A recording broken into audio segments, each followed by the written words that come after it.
जय गजानन. नमस्कार, मी प्रगती पाटील तुमचं स्वागत करते माझ्या चॅनलमध्ये. आपण आहोत डहाणू येथील श्री गजानन महाराज मंदिरामध्ये आणि आज आहे गजानन महाराजांचा 147वा प्रकट दिन आणि त्या निमित्ताने इथे मोठा उत्सव तसेच महाप्रसाद आणि पालखी सोहळा जो आहे तो साजरा केला जात आहे. आपल्या बरोबर आहे गजानन महाराज मंदिरातील पुजारी, बरोबर नरेंद्र जोशी. आपल्या मंदिराचे विश्वस्त श्री गिरीश बिडीकर आणि खांडपेकर साहेब हे दोघं जण आपल्या बरोबर आहेत. आज खूप आनंद होत आहे. गजानन महाराजांचा 147वा प्रकट दिनोत्सव या डहाणू पवित्र क्षेत्रामध्ये साजरा होत आहे. आपले परमपूज्य गणेशानंद सरस्वती महाराज यांच्या कृपेने आणि यांच्या प्रेरणेने हा एवढा मोठा उत्सव या ठिकाणी साजरा होत आहे. आपल्या मंदिराचा हा 52वा प्रकट दिनोत्सव आहे. म्हणजे गेली 52 वर्षे या डहाणू क्षेत्रामध्ये गजानन महाराजांचा प्रकट दिनोत्सव साजरा होतो.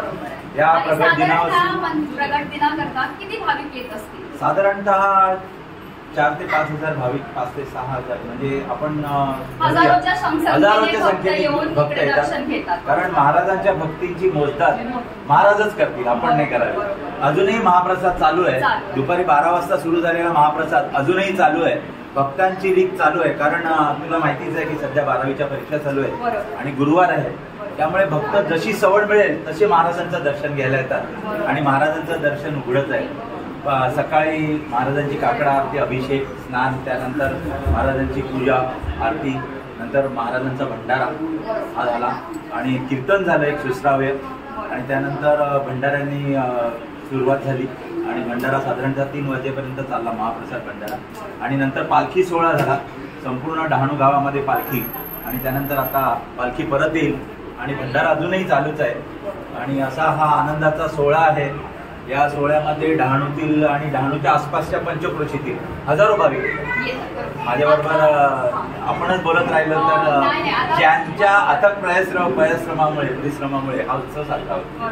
आता मला त्यांना बरोबर आता प्रकट दिन आहे महाराजांचा, तर तो प्रकट दिनाचं महत्व काय किंवा म्हणजे त्याची कथा काय आहे त्याच्याबद्दल काय सांगू शकाल का तुम्ही? डहाणूकरांना प्रकट दिन दादामुळे कळलं. दादामुळे आज एवढी वर्ष, दादांच्या कृपेमुळेच आज 52 वर्ष, दादा जाऊन सुद्धा आज 11 वर्ष झाली तरी अव्याहतपणे दादांनी घालून दिलेला पाठ, दादांनी घालून साधना अशीच चालू आहे. म्हणजे दादांच्या मागच्या कृपेने सुद्धा हा जो प्रगती आहे. आज गजानन महाराज जगाला कळले. गजानन महाराज यांचं जे व्यक्त स्वरूप आहे ते आज आपल्याला सर्वांना मिळालं. आज ते प्रगट दिन असे म्हणतात. खरे हे योगी पुरुष आहे. त्यामुळे हे कुठे प्रगट होतील, कसे प्रगट होतील याचं काही आपल्याला ठाण लागत नाही. आणि महाराज प्रगट झाले ते ठिकाणी नाही. जर कोणी बघितलं असतं तर कोणाला वाटलं नसतं की एवढा मोठा अंबिया आज प्रगट झालेला आहे. पण त्यांच्या लिलांनी सर्व भक्तांना त्यांचं योग्यता काय, ते कुठल्या प्रगत म्हणजे कुठल्या लेवलचे संत आहेत. म्हणजे आज त्यांचा 147 वर्षानंतर सुद्धा लोकांना एवढे अनुभव येतात, खूप अनुभव येतात. आत्ताच वारी झाली, दादांच्या आशीर्वाद, दादांच्या मनात आलं की आपल्याकडनं भक्त पायी शेगावला गेले पाहिजे आणि ती मूर्त झाली कल्पना आणि त्याच्यानंतर भक्तांनी ती उचलून धरली आणि आज 16 वर्ष झाली अव्याहतपणे वारी सुरू आहे. 1 तारखेला 1 जानेवारीला ही वारी निघते ती 13 जानेवारीला शेगावला पोहोचते. ह्या वारीमध्ये एवढे अनुभव येतात महाराजांचे. त्याच्यावरून कळते की आज 147 वर्षानंतर सुद्धा महाराज अस्तित्वात आहेत आणि त्याची प्रचिती आपल्याला आपण किती साधना करतो याच्यावर. खांडपेकर भाऊ आपल्याला थोडं असं वारीविषयी आणि आपल्या उत्सवाविषयी, त्यांचं नाव गजानन खांडपेकर, त्यांच्या नावातच गजानन आहे आणि त्यांचा म्हणजे वावर सर्व ठिकाणी असतो. आणि आता पण तुम्ही बघितलं म्हणजे काकांनी सांगितली एक गोष्ट खरंच आवडली. सगळेजण गेलेले आहेत पालखी सोहळ्यामध्ये, पण काका इकडे का आहेत? कारण बाहेरनं सुद्धा भक्त येत आहेत, दर्शन घेत आहेत. तर कोणतरी असा माणूस असावा की त्यांना म्हणजे भक्तांची गैरसोय नाही झाली पाहिजे ह्याची काळजी काकांना होती. आम्ही निमित्त आहोत सगळी प्रेरणा दादांची आणि बाबांची आहे. ते आमच्याकडून करून घेतात आणि असंच त्यांनी आमच्याकडून कार्य करून घ्यावं आणि भक्तांची सेवा घडून द्यावी. जय जय. एकदा महाराजांचा गजर होऊन जाऊ दे. समर्थ सद्गुरू श्री गजानन महाराज की जय. आता 2 दिवसात खाली उतरायचं गडावर. सगळं काही बरं इतकी सगळी साफसफाई सेवा सुरू आहे. जिथे कमी सेवा झाडू मारायची असेल पटकन झाडू मारून साफ करावे. सतरंजा घालायच्या असतील सतरंजा घालाव्या. एखाद्या वेळेला ह्या पायऱ्या धरून एखाद्या प्रवचनकार कीर्तन करायला विलंब झाला उशीर झाला आपण जाऊन जिल्ह्याला सुरू करा. जी पडेल ते काम करतायत आणि रोज त्या समाजाला सांगताय आता कसा निभावा लागेल माझा या प्रसंगामध्ये. काहीतरी मला बुद्धी द्या.